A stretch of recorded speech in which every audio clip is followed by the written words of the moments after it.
the numbers all go to 11.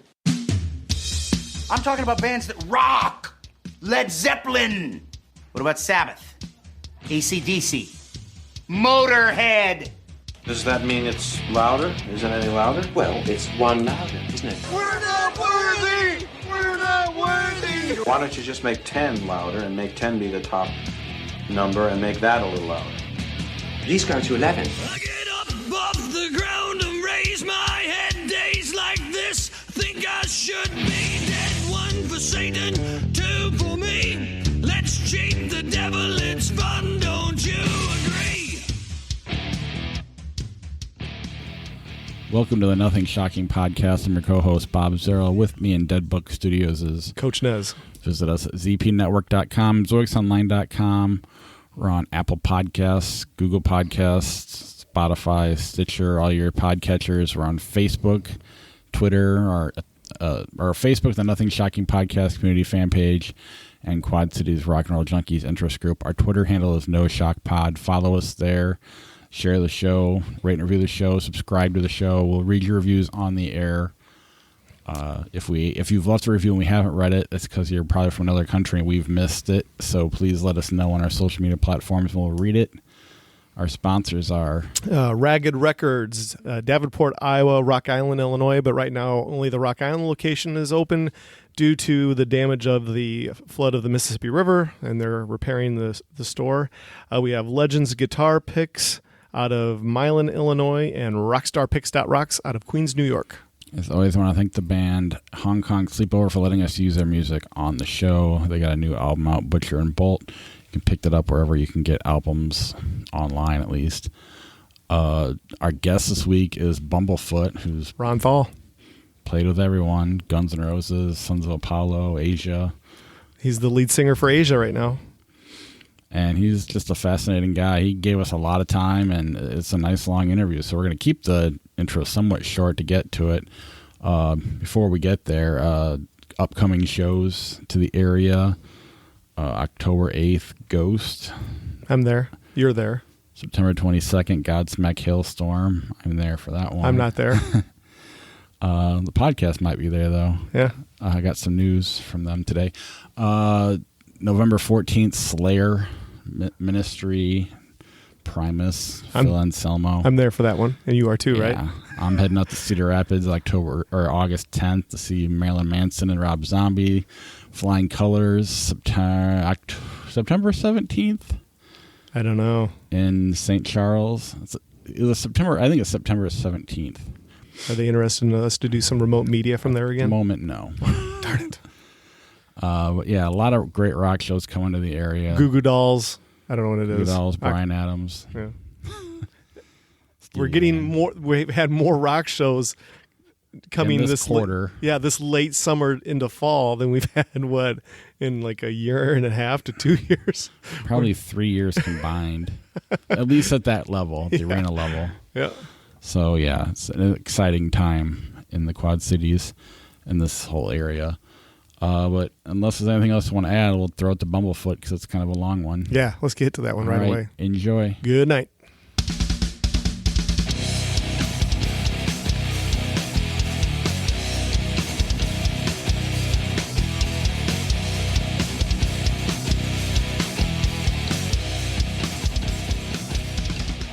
Hey, Ron, is that you? Yes, how you doing? Hey, good. This is Eric Nesbitt. I would like to introduce you to my co-host, Bob Zerl. Hello. Thank you so much for doing this. Pleasure to be chatting with you guys, and thank you so much for having me and for your patience with me.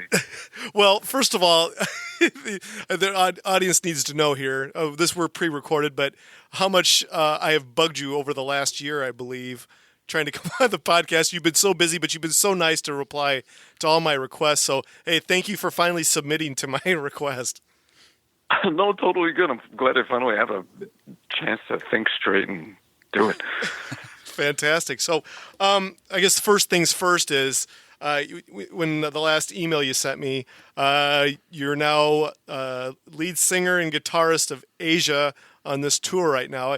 I guess the question is like, when did this all come to fruition for you? Yeah, now we finally have things to talk about. Everything was just in the works So it was a few years ago where there was something called Platinum Rock All-Stars that a friend of mine, Bruce Pilato, had put together, and he manages called Palmer. Mm-hmm. And he put together this band. It was Carmine Appice on drums. It was Rudy Sarzo on bass. I was on guitar, Phil Narrow from Talus on vocals, and Jeff Downs from Yes in Asia on keys. And we did a couple of shows. We did Toronto, Chicago, and had lots of other plans, but schedules always got in the way and stuff. But that's when we first played together and did it. It was toward the end of 2016. And then they asked me about playing with them in 2017 and joining the band. But I was really busy with getting Sons of Apollo going. And I was reluctant to join another band and replace anybody. Mm-hmm. At that point, I was just looking to be in original bands, and that's all I was doing. I was doing my own thing. Sons of Apollo, there was another band that we had just released an album, and it was all original stuff, and I produced it, and that's really where I wanted to go. I did not want to join a pre-existing band and be the one that everyone points to and says, you've got big shoes to fill,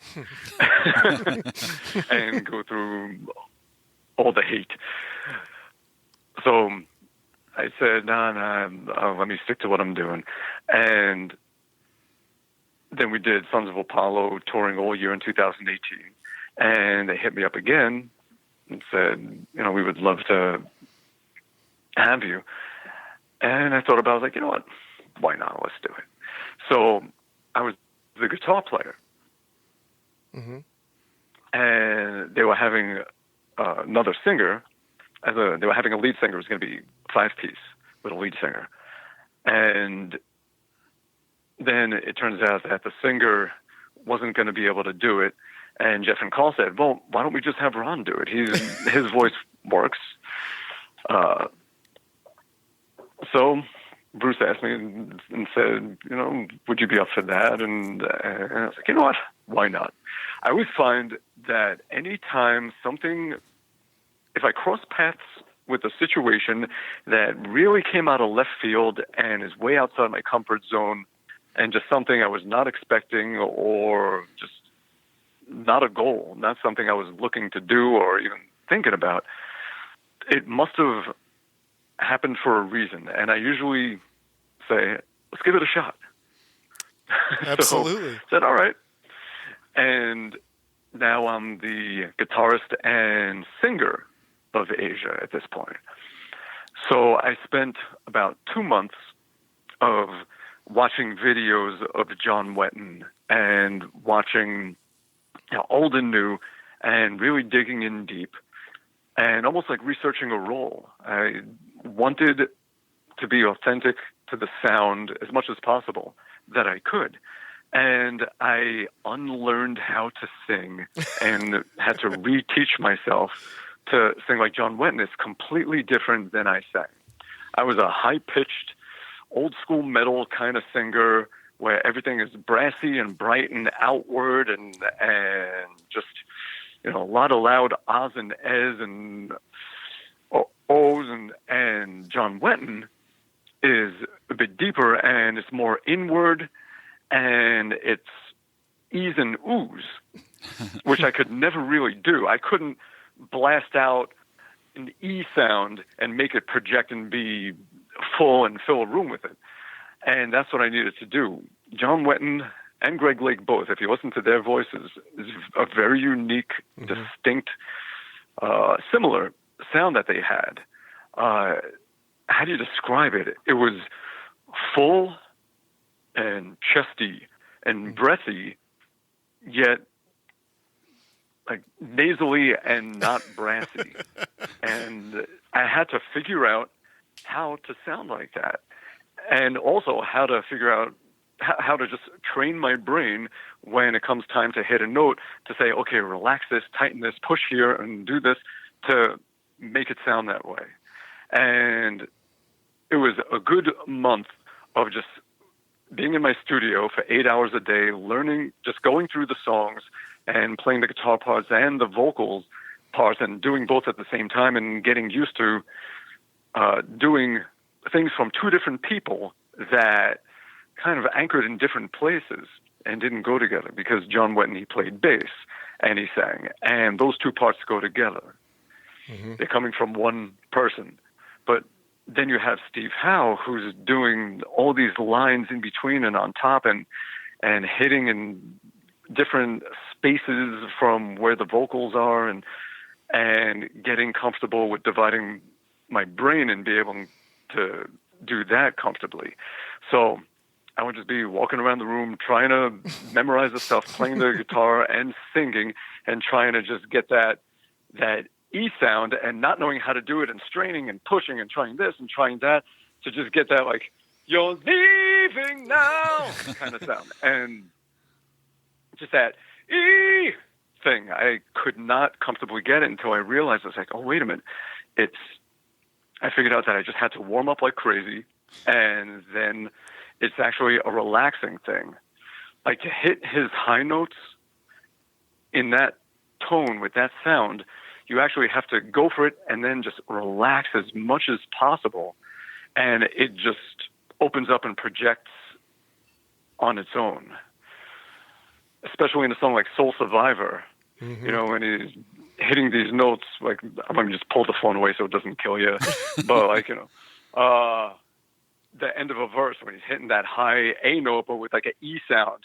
I could have died! And getting that thing to just hold steady. And the other thing is that he barely used vibrato. Mm-hmm. And I was always a big vibrato, too much, really. I was quite the vibratophile. There's no word for it, but just I was very, you know, and then suddenly I have to just really commit to the pitch, hit it, nail it, and that takes balls. You don't realize it. Like, when you're singing, you can fall back on vibrato and say, okay, I'm staying in the ballpark. But when you're not using any vibrato, you just have to, you know, you're pointing at the pitch and you're swinging the bat and you have to hit it and stay there and be right on it. So learning how to do that and growing vocally into this new territory that I never was in and was never able to do, and just trying to be authentic. Like, I don't want to go up on stage. We're playing the song. Yeah, it sounds like the song. And then the vocals kick in and suddenly it just doesn't sound like the song. You know, people are expecting to hear that sound and that feeling that they got 30-something years ago when this album came out, and that's what they came there for. And it's my job to make them feel that way, make them reminisce, make them feel as good as they did first time they heard it. And that's what I'm trying to do. And the work, I think, I want to say it paid off. I'm trying to think of better words to say, but I put in the work, and I think I was able to get as close to the results as I can. I mean, I'm only me, so I can only do what I do, but I've gotten as close as I could. The other challenge was in in-ears. I've never been, well, there's two challenges. I'll talk about the first one, the in-ears. I've always been an old school, just wedge in my face and doing it that way. And now I'm using in-ears as a singer. So for the majority of the first shows, I thought I was dead on the pitch. And then I would check a video and I'm consistently flat just by, I don't know, just a quarter step, an eighth of a step. But my pitch perception was all off using these in-ears. I think I'm dead on, and I'm consistently a little bit flat. So I'm asking Tony Harnell, I'm asking Jeff Scott Soto, all, you know, advice on different things. And Jeff was telling me that he has the same problem with in-ears, and he always has to keep one out, or he'll sing everything a little bit flat. So it's not an uncommon thing. I just had to now learn during shows that, okay, I need to overshoot the note, and when I think I'm on, I know I'm not. And I have to go just a little bit higher and feel like I'm on top of it to be there. So getting used to doing that. And then during the first rehearsal we didn't get to rehearse much. We did one rehearsal without Carl. He was coming in the day after. And then we had a rehearsal with Carl. Then we had like a quick one the following morning. Then we were off for a week. And then we had 2 run-throughs at the venue and then hitting the stage. Wow. So I did not have a lot of prep time to get all the gear sorted as well, because I'm using a Voice Live 2 changing patches vocally with my right foot, and I'm using a Helix changing patches guitar-wise with my left foot while singing in a new style and playing alternate guitar parts that from another person. So it's definitely taken a good amount of practice. And I like a challenge. But the first rehearsal, Steve Howe came and he said, you know, we've always been a one guitarist band. I would be more comfortable if you didn't play guitar for those songs that I'm on, and if I just play myself. I mean, at first it was a bummer because I really wanted to just jam and trade back and forth, or at least just be supportive of him. Like in a song like Only Time Will Tell, you have the rhythm guitar, you know, hitting on the quarters, a bop, bop, bop, bop, bop, bop, bop, while he would be doing but I was like, all right, you know what, this is his band. Who the hell am I to argue? Whatever he wants. And I took off the guitar, and now, top of it all, I have to be a lead singer. Mm-hmm. That thing that I've despised all my life. Fucking lead singer. And now I have to be one. So I don't despise them all. Mark Tornillo, wonderful guy. Tony Arnell, Jessica Soto, wonderful guys. Mark Slaughter, wonderful guy. So now I'm suddenly, oh shit, I have no guitar for probably the only other time in my life I've had to, I wouldn't say have to, I've been just a mic holding lead singer has been playing bars in Staten Island when I was in my early 20s, where I had this cover band called Mixed Bag of Nuts. And we were doing Rage Against the Machine songs. And we would switch, and I would become the lead singer for that, and I would do the Zach vocals. So it's been a good minute, and I've never done it in front of thousands of people. so you know, with heroes of mine from the band, yes. So I was like, oh shit, okay, this is way new stuff now. So I was like, all right. So we did it in rehearsal, and I said, fuck it, and just sang and just didn't think about anything other than the song, and just really focusing on the lyrics, on the melody, and just losing myself in it. And you know what? It felt damn good. It was liberating. How many songs is Steve playing with you? Yeah. How many songs is Steve playing with you every night? It's a short set. I mean, with a direct support, yes. Right. But it's not a long set. We play for 50 minutes. So we start off with the song Go from the first record. I mean, the third record. And they were telling me that song, Jump, has just came out. So they were inspired, and they wanted something, their own kind of anthemic type of song. Their Jump was the song Go. So we open with Go. And then we go into the song Don't Cry. Mm-hmm. It's the second Don't Cry song I've played with the band. So Don't Cry. Don't cry now that I have found you. Don't cry, take a look. Yeah, really nice song. And with that one, Steve Howe on the albums played, like that high slide melody and everything. So what I do is I have to jump onto the fretless neck and play it all, and to get the sustain, I have to use my fingernail on my fretting finger. So you tilt your finger down and press the nail against the string. And then to get the notes that are beyond the fretboard, what I have to do is, as I'm doing that, I'm hitting the high harmonic with my thumb rested at half the length of the vibrating section of string there to get that harmonic as I go, and using the fingernail to keep the sustain. While singing and doing everything else and switching patches with the left foot. So I'm keeping busy up there. So we do that, and then we go into Video Killed the Radio Star from the Buggles, the first video ever to be on MTV, because Jeff Downs, he was, a member of the Buggles.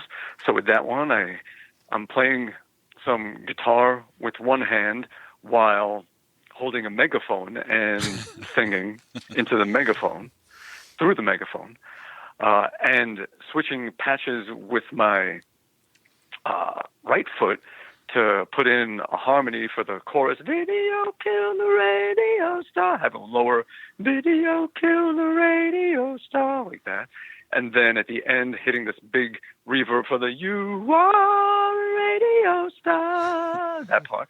And then also switching, when I put down the megaphone, I have a megaphone kind of distortion tone button that I hit also for the rest of the verses at that point. So there's that. Then we do The Smile Has Left Your Eyes, but we do a very stripped down version of it where it's just keys and I'm just singing. And that song always just chokes me up.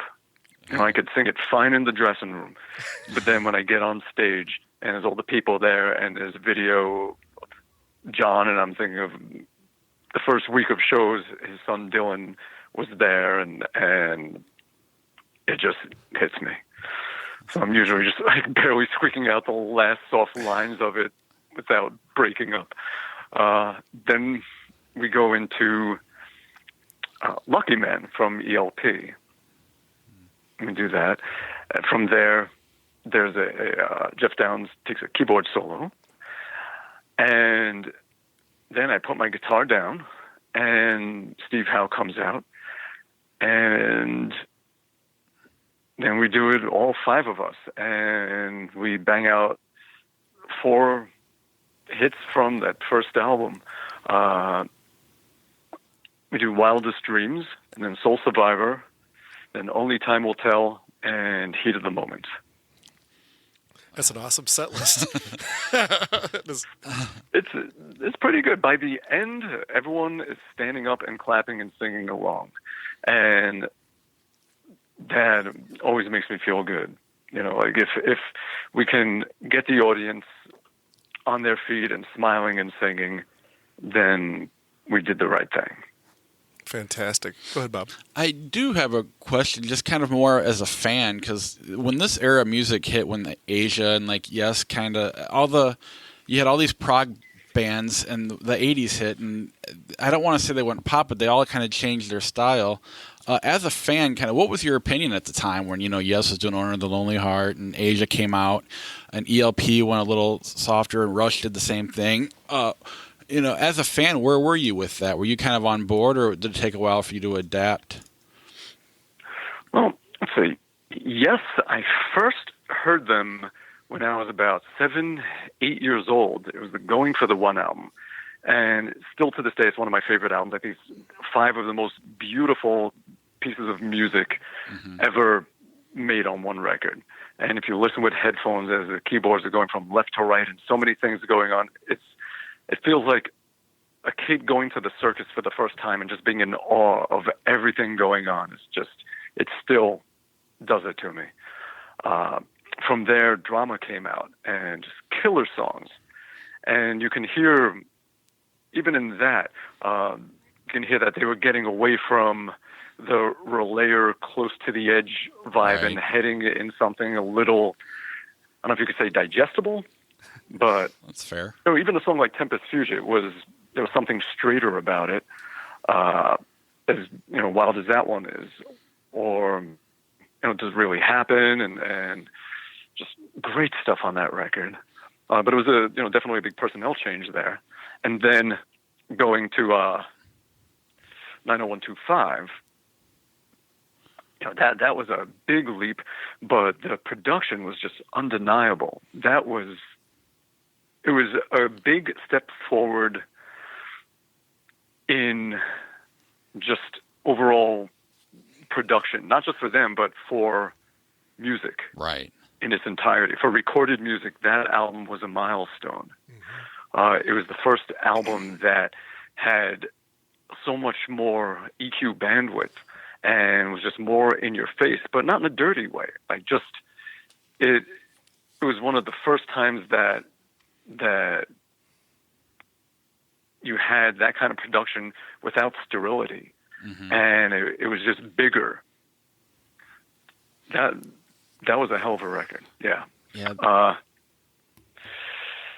So then, as much as I'm a bit of a purist and definitely a big Steve Howe fan, right. I think that album definitely is an important record. Oh yeah. Definitely. Regardless of how it did on radio or anything like that. Sure, it did great, but that's not the milestone to me. It's the sound, the production.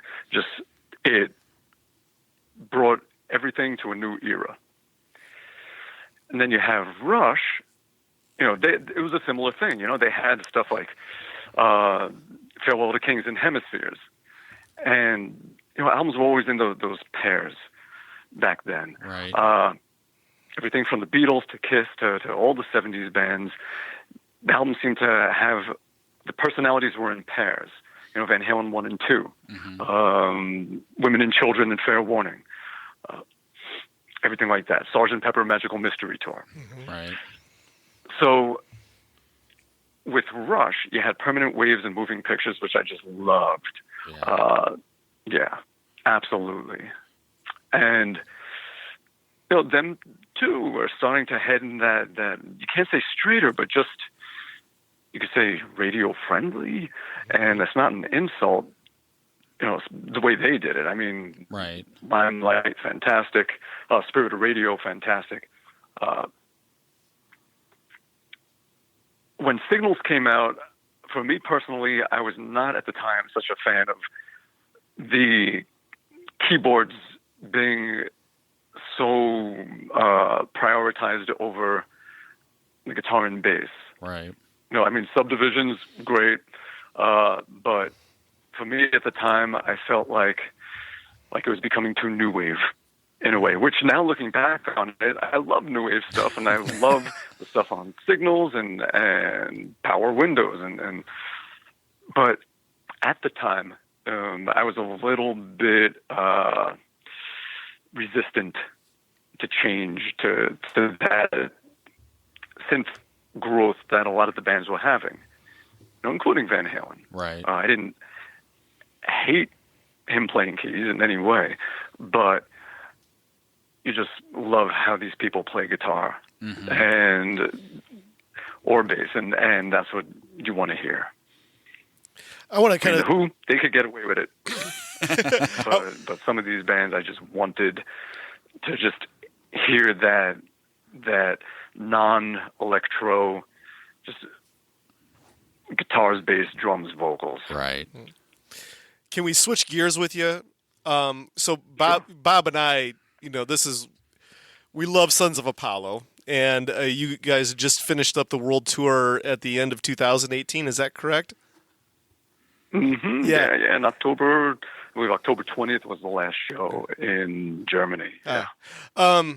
Little Birdie kind of told me a little while back that possibly the band might be going back in the studio in the fall or the late fall to record a second album. Is there any truth behind that at all, or what's going on with Sons of Apollo?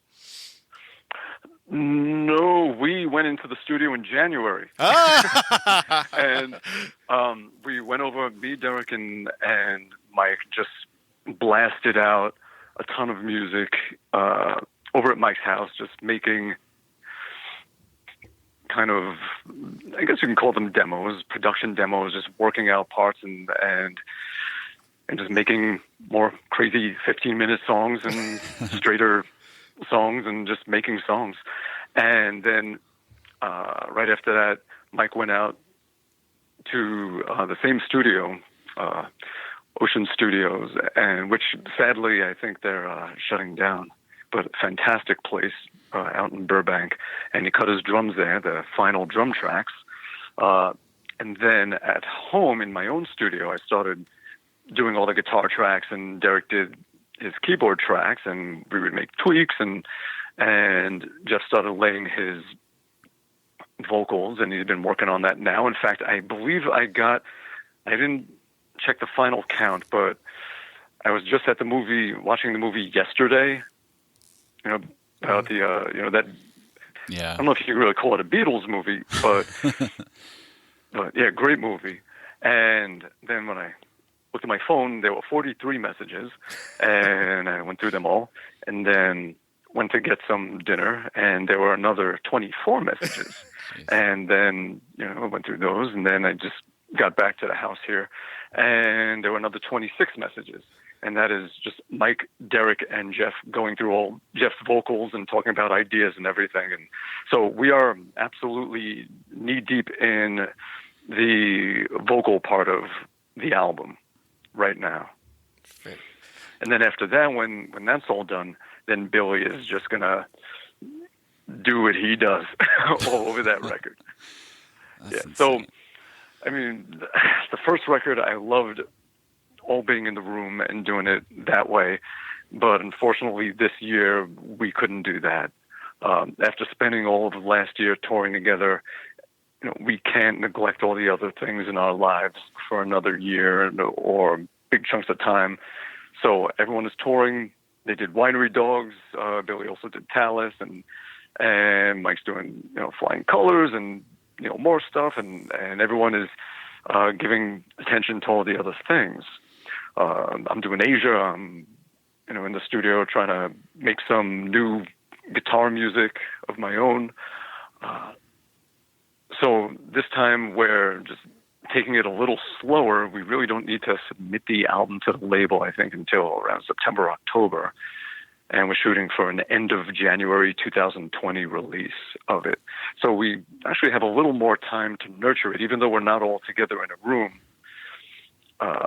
We can put a little more time into just letting the songs grow and saying, okay, Jeff did this here. Oh, you know what? I should change this guitar part so it's complementing his vocals more. And we can do a little more of that. But that's where it's at, yeah. It is insane to me, between all of the guys in that band, the amount of material that's come out, especially like the last 10 years, and how high quality it has been. And not all of it is all done in the same room. But specifically Sons of Apollo, it's like, whenever you have a super group like that, I'm sure you probably don't like the title, but it is to me.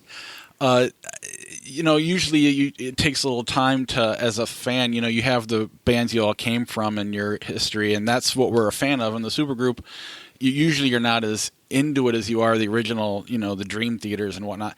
But that album just jumped out at me as, and it's a band that 2019 makes it harder to have, your Metallicas and whatnot. But that album is just so phenomenal, and I don't even know where I'm going with it. I just kind of want to let you know that I just love everything about it. I'm glad you like it. Yeah, and I think the good thing about that album is that you can hear everybody's individual personality, their musical stamp on it. It's like nobody's watered down on it. Did you have any? You can certainly hear everybody's input and influence, and every ingredient in that recipe. They're all there, and I'm just hoping that for this next record, it can stay that way and be that way. We'll see. that's just me thinking out loud. Right. I'm hoping, you do an album, you want the next album to be even better. So now I'm in the mind frame of, shit, I want this to be B-sides of the first record, like that kind of mentality. So until it's all done, I'm just going to be a little, I don't know what the word is. I'd say nervous, just want it to be perfect, and fidgety. It's the unknown until Fidgety. you get there. I want it to be better. I want everything to be better than the last thing. When you went into the first one and then into this one as well, with the first one there was no rules. I mean, did you get set up? And I know Mike at one point said it was going to be a prog record, and it ended up being much more than that. But going into the second one, did you have like, okay, this is what we sound like, we got to stay in this lane, or were you still have all the rules? Were they missing? Well, I wanted to, me personally, I felt like for the second record, what I would have liked to have done is to get a little heavier and a little crazier. Let crazy stuff be even more over the top. Just turn up the intensity knob in all directions. Not that it needs to be, completely insane, but, if we're going to do something nutty, be very nutty. If we're doing something very emotional and spacious and dynamically soft, let it be very emotional. Just turn up the knob, get into different sounds and different things, and that's what I would have added to the record. Yeah, for the new record, Derek really stepped up as the producer, which is, in the beginning, that's what we all agreed, that he was going to produce the albums. And he's definitely doing that. He is I guess if we were on a boat, he's standing at the front of the boat, pointing the direction that the boat is going. That kind of thing. I'm picturing like George Washington on an old boat.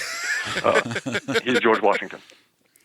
I guess maybe the next question I wanted to ask you about when you're a part of something like a Sons of Apollo, which we label as the supergroup, and all the other artists and yourself are involved with so many other things.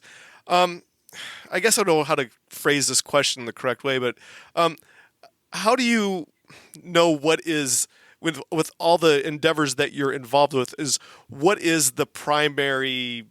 Well, I guess what is your primary? Is it Asia? Is it Sons of Apollo? How do you prioritize? I guess with all your endeavors that you're involved with, and along with is the other members too. What is the priority? I guess. Well, think of like 5 people, each with 3 bowling pins that they're juggling. And then we all form a circle facing each other with those bowling pins.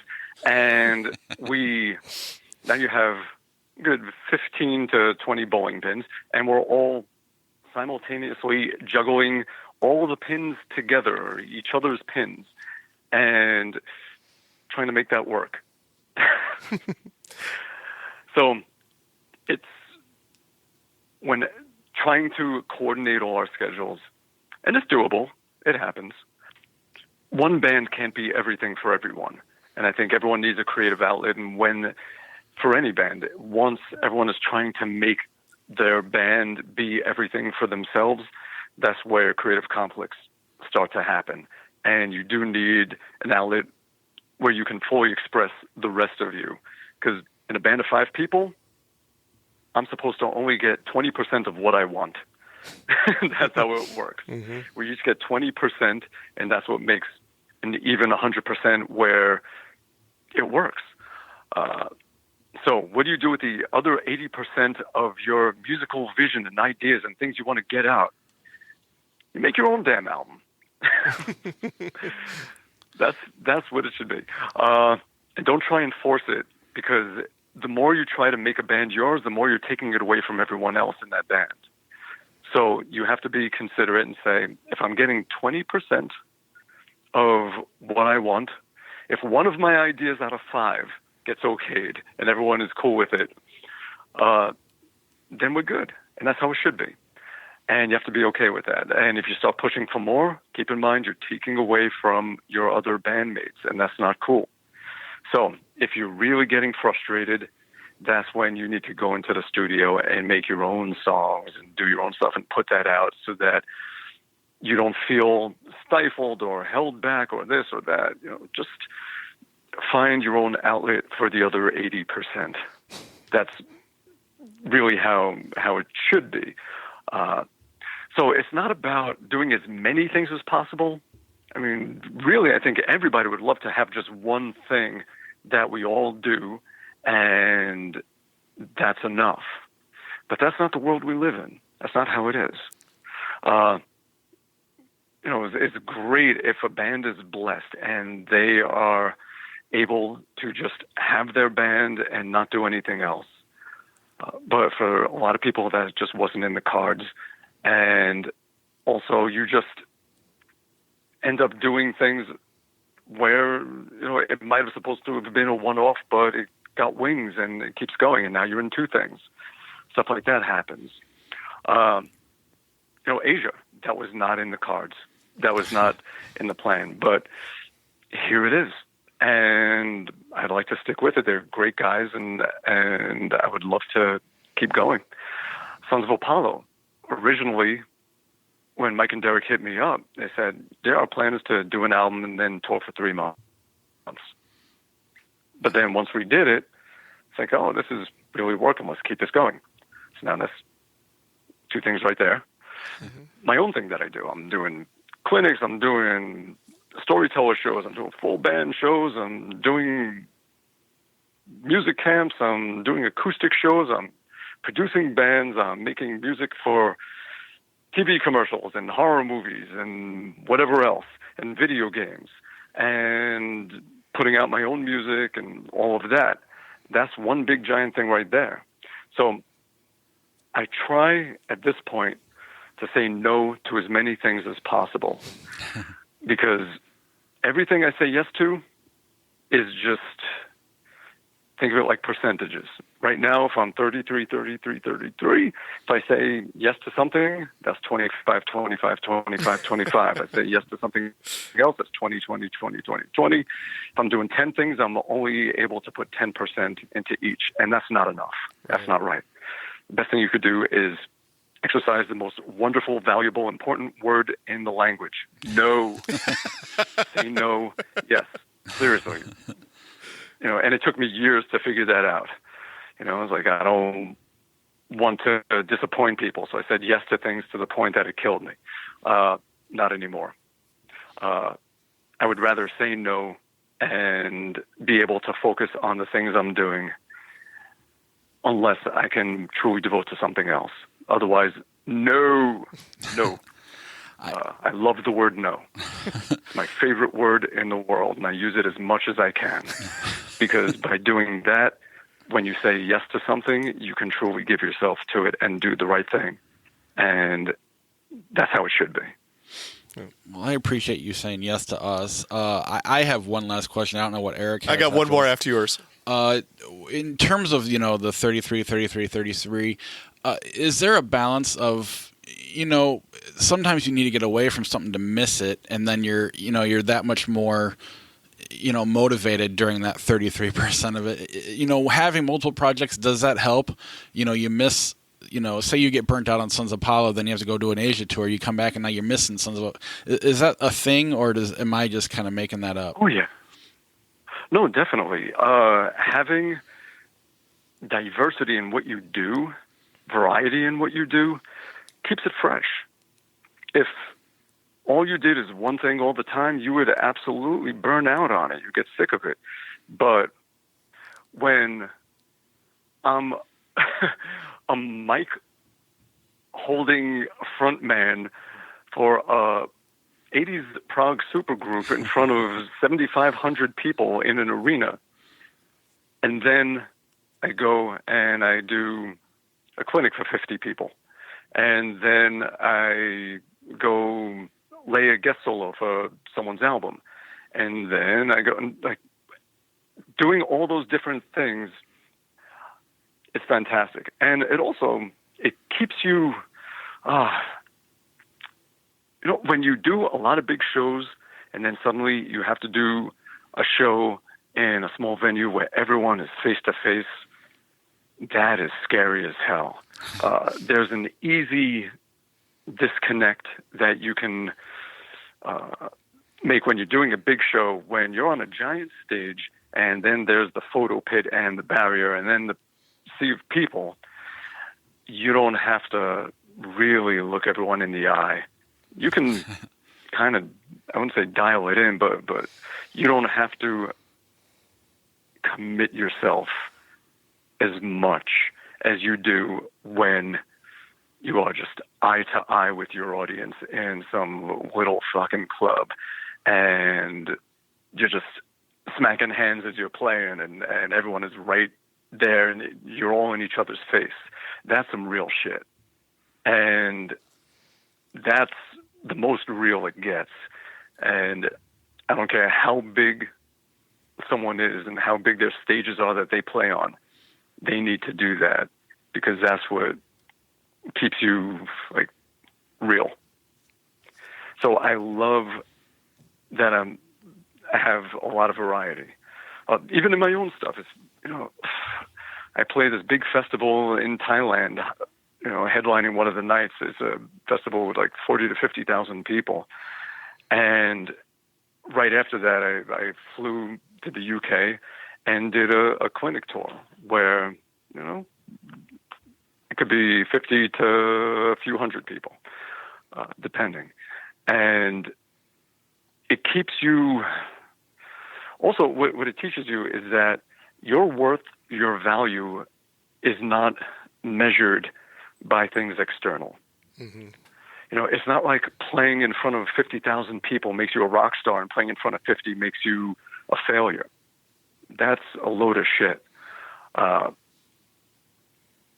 It's if you're doing what you love and you're doing something genuine and authentic, and as long as it touches one person, it's like the butterfly effect.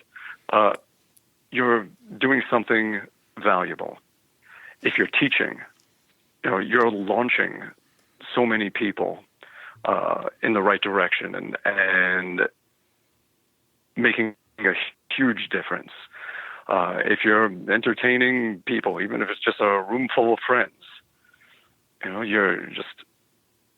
you're lifting souls. That's what we want to do. And whether you're doing it to one or you're doing it to a million, as long as you're doing it, as long as you're putting it outward and putting it into the universe for whoever is in front of you to experience it, however many or however few, that is your value.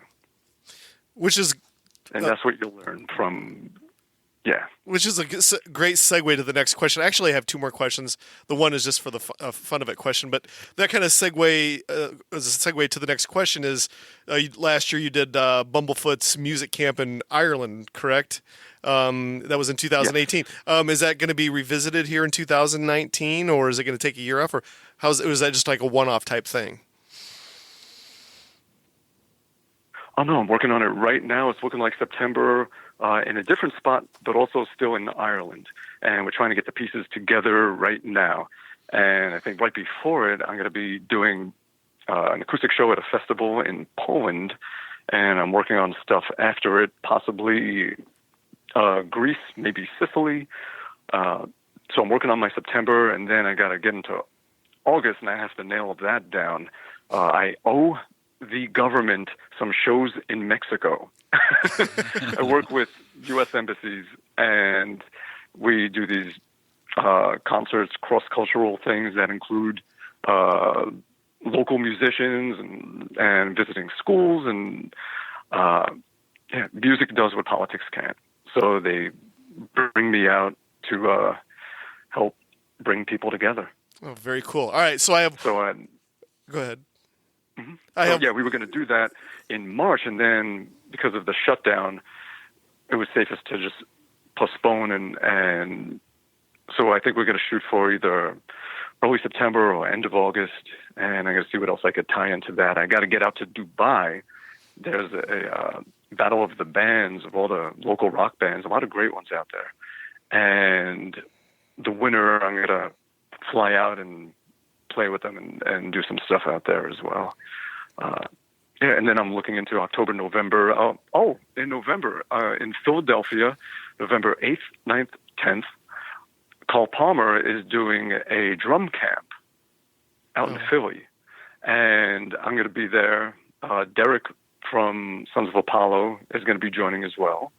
The guys from Carl Palmer's ELP Legacy Experience, it's incredible. They do the music of ELP. The guitar player is mind-blowing. He does all the guitar parts on a guitar, running into the computer, converting to MIDI and synths. And he nails all the Emerson stuff, nails it. And the guy is just like a two-handed monster.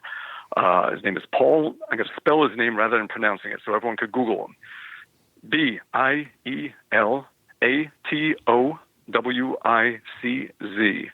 Phenomenal guitar player that everyone's got to check out. Oh, very cool. All right, so here's the last question, and this is the question that everybody wants to know about. It's kind of like our curveball question. Bumblefoot hot sauce. What's going on with it? And I heard you're going to come out with some new flavors. Is this true? Yeah. So here's the plan with that. Well, I had the sauces since 2013 and went really well. Everything was great. And then the company that was pretty much all in one services, they were manufacturing, distributing, everything. They sold the company. So I had to build since last year from scratch. I had to put together a manufacturer, bottling company, distributor, all of that stuff. So we did that, got a great manufacturer down in Florida, Endorphin Farms. They did a small batch test run. We nailed the flavors, just keeping 3 of the sauces from the line of 6. And then just working on the artwork for the bottles. There's different regulations now, so I had to make some changes. And now what I did is I went to a branding company, a company that just rebrands things and tweaks everything. And I said, what would you do differently? What can I fix? Originally, the sauces, they were more like merch items. The artwork was a picture of me with my guitar and maybe something in the background, but it told you nothing about the flavor, nothing about the experience of eating it.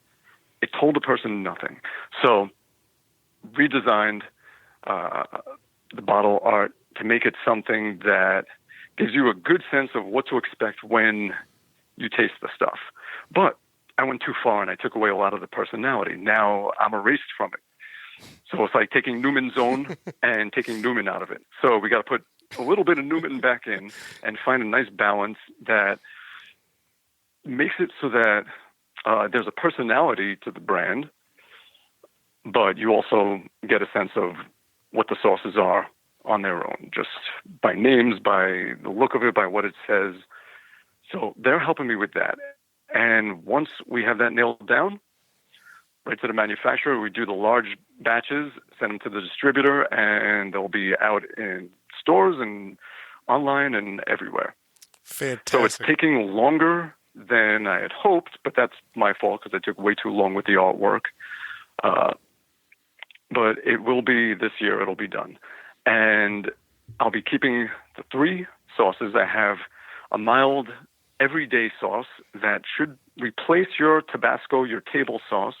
This one is just a little more complex, less vinegary, and a bit smoother. And it goes with everything. It goes with your morning eggs. It goes with your, chips as a snack. It goes with your chicken. It goes with your Thai food. It goes with your Indian food, Mexican food, Italian food with Mediterranean herbs in it. It's truly an everything sauce works. I wanted to make a sauce that's delicious and will complement just about everything that you can put it on. So there's that. And just coming up with the definite name for it. That's the tricky part. Because the simpler something is, the name is taken, and it's harder to come up with a lot of times. So then I have Bumblicious, which is a barbecue-y, zesty, it's got bourbon and sour cherry and chipotle all together, and it's just like a dark, peppery, delicious sauce that works great with steak and stir fry and that kind of stuff. And it's not overly spicy either. It's just drinkable, delicious. So it's called Bumblicious. And then the hottest one, that's the one that you just use one dot and you're in tears and burning for 10 minutes. That one is called Bumblefucked. And that one, it has little ginseng and caffeine for an extra kick, ginger, tropical fruit, and you do taste flavor. It's not just pain, but boy, is it pain. It's one of the hottest of the hots for sure. So that one, use sparingly for sure. And then what I would like to do is every year have a limited edition sauce, something unique, something just unusual thing. That's just a limited run. And every year I'll make a new one on top of that while keeping these 3 sauces going. Fantastic. So that's the plan. Sounds like a good plan. Sounds like a really good plan. So Good, I hope. yeah. Well, we're kind of out of our allotted time. I want to thank you so much for your participation and all the emailing we've done back and forth the last year or so, and you finally submitted to me, and you said yes. No, thank you. I appreciate the staying on it. Thank you so much. So this is how it's going to work. We have a couple of episodes we got to release before yours, so it'll be out in about 3 weeks, and I'll email you the attachment to it. But before we let you go, is there anything else that you would like to promote? I think we're cool. Oh, I guess the only other thing would be if people wanted to check out my latest single that I put out in April.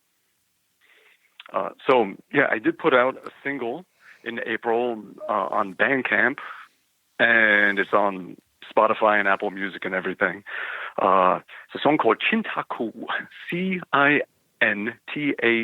It's an Indonesian word. It means my love. And it's the first guitar instrumental song I made in a long time. And I'm working on a few more.